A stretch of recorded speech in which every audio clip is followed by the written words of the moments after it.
बिहार की मिट्टी में जब भी सियासी हवाएं अपना रुख बदलती हैं तो उसकी धमक दिल्ली तक सुनाई पड़ती है। और आज फिर बिहार बदल रहा है। वो बिहार जो बीते 2 दशकों से कह रहा था कि बिहार में बहार है, काहे कि यहां नीतीश कुमार है, वो नीतीश कुमार से आगे बढ़ रहा है, क्योंकि नीतीश बाबू जो हैं वो अब अचानक से राज्यसभा जा रहे हैं। नीतीश कुमार राज्यसभा जाएंगे। ये Bihar chief minister Nitish Kumar go to the Rajya Sabha. लेकिन सवाल यह है कि बिहार की राजनीति के चाणक्य कहे जाने वाले नीतीश कुमार ने क्या गिरती सेहत को देखकर हार मान ली है, या राज्यसभा जाने के पीछे बीजेपी का दबाव है? क्या बीजेपी अब अपने 26 साल पुराने उस कसक को मिटाने जा रही है जहां उसने नीतीश बाबू को आगे करके कम सीट होने के बाद मुख्यमंत्री बना दिया था और तब से अब तक वो छोटा भाई बनकर रह गई? या फिर नीतीश कुमार के बेटे निशांत कुमार की सॉफ्ट लॉन्चिंग यहीं से होगी और सीधे उन्हें डिप्टी सीएम बना दिया जाएगा? क्योंकि चुनाव जीतने के बाद नीतीश बाबू के बेटे का सॉफ्ट पीआर तो सोशल मीडिया पर करवाया गया था।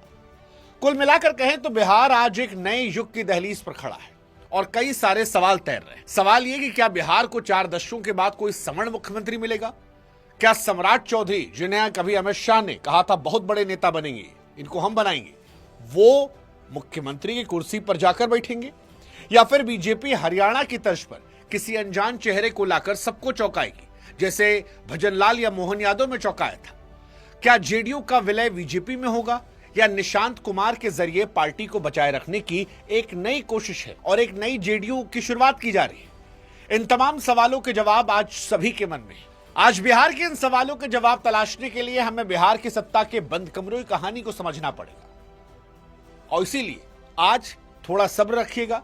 अगले 10 मिनट में बिहार का पूरा गुणा गणित जो है वो हम आपको सरल शब्दों में समझा देंगे। अब सबसे पहले बात करते हैं बीजेपी के 26 साल पुराने घाव को लेकर, जिसे शायद अमित शाह ठीक करना चाहते हैं। तो देखिए, बिहार में बीजेपी के भीतर एक बहुत पुरानी टीस है, साल 2000 के उन 7 दिनों की टीस, जब बीजेपी के पास संख्या बल था, लेकिन इसके बावजूद बीजेपी ने नीतीश कुमार को अपनी पीठ पर बैठा लिया।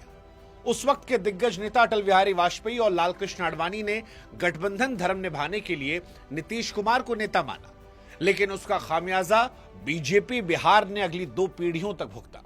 बीजेपी बिहार में सिर्फ एक कैडर पार्टी बनकर रह गई, जबकि नीतीश कुमार चेहरा बनकर रहे। और अब 26 सालों के बाद वापस उसी दहलीज पर बीजेपी खड़ी है, जहां शायद वो अटल बिहारी वाजपेयी और आडवाणी वाली गलती दोहराना ना चाहे। सूत्रों के माने तो अमित शाह ने साफ कर दिया है कि इस बार समझौता बीजेपी की शर्तों पर होगा। कहा जा रहा है कि फॉर्मूला निकाला गया है जहां पर